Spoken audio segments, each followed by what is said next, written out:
Good morning, everybody. Welcome to Monday. I'm your host, Daniel, with Sales Remastered. And today, what I'm going to cover is my thought on the educational system. Not only elementary, I've commented on my views at elementary school, but this one I'm talking about college. I don't think elementary school is relevant, unless, of course, you're a parent and you have a kid about to or currently in elementary. And so in this episode, what I wanted to do was cover the college system, and you watching it may have already graduated college. Some of you may be in college, and then again you have the crowd that's just about to go into college. Maybe you took a year off, or maybe you're just about to graduate high school. And I could speak based on experience as being 36 years old. I've been through a lot. I grew up very fast. And I actually had a chance to go to community college, which actually I hung out at a university, Cal State Fullerton, actually, because a group of my friends at the time were rushing an underground fraternity, which was called Theta Delta Beta. And basically, you didn't have to be at the college, you didn't have to be a university student in order to pledge. It was more or less kind of like an underground brotherhood. And so it was very, it was traditional but non-traditional, I guess you could say. And anyway, my experience is that being this old now and having the opportunity to have worked with a lot of different characters in sales, I've grown to learn. And in my job, the product that I sell, I have to actually discuss and talk about people's profession, what they do for work, and how they earn their income, what they do for income, things like that. And so even my experience with working with clients, those who have put in the work, the time, the money, the sacrifice, and oddly enough are currently still paying it today, years, I'm talking about years, 10 plus years from graduating college, they're still paying the debt.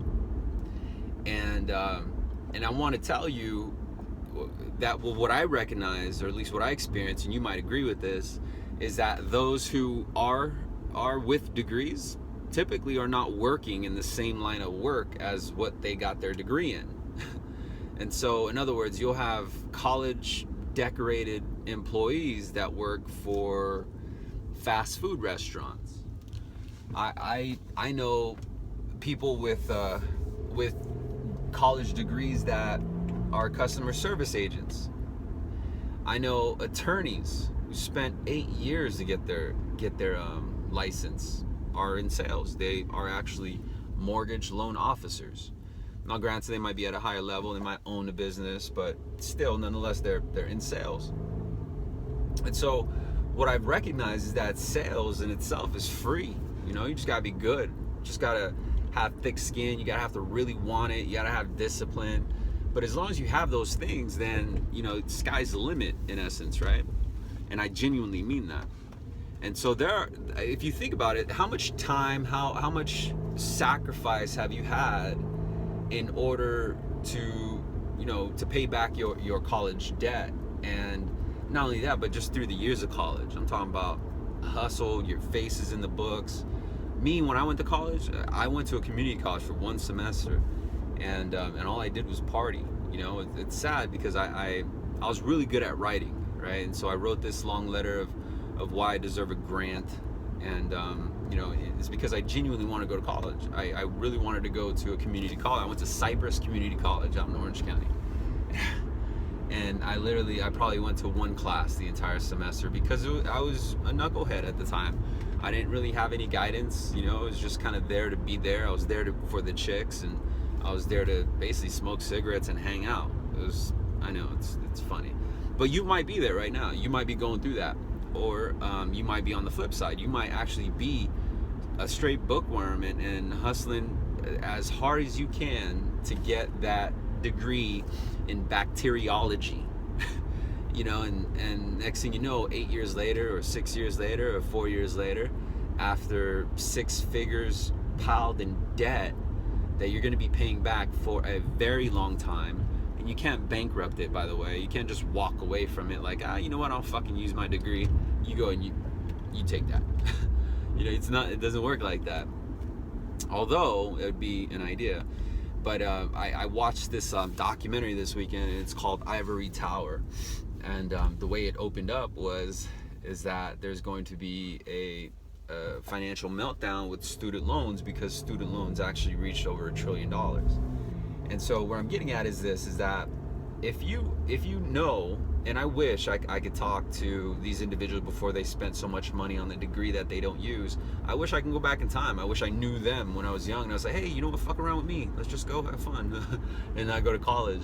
But at the time, that just wasn't the right thing to do. And so you have different times in your life where you're following a certain guidance, you're following a certain instruction. And being so young and naive at the age of 18 or 19, you may just look at college as, oh, my friends are going there, so that's where I'm gonna go. Or, oh, that's the thing to do, so that's what I'm gonna do. Or, oh, my mom and dad said I gotta go to college, or I'm gonna get kicked out, so I don't want to get kicked out, I might as well go.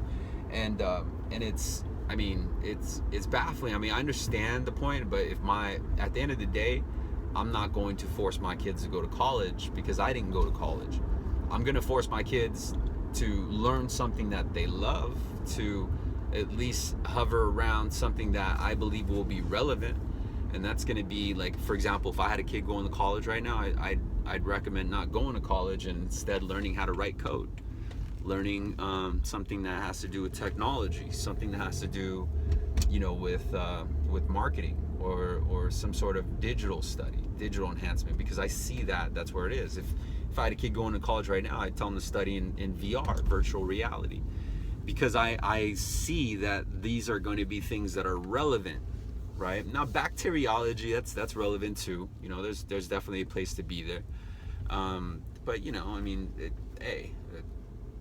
if that's you, that's you. But a lot of people are not. I know people with these type of degrees, engineering degrees, science degrees, and they're not in that line of work because either they can't get in or they can't get a job within there, and so then they become salesmen. And because they had the tolerance and the discipline to put themselves through school, stay focused, go through 7-8 years, they're primed.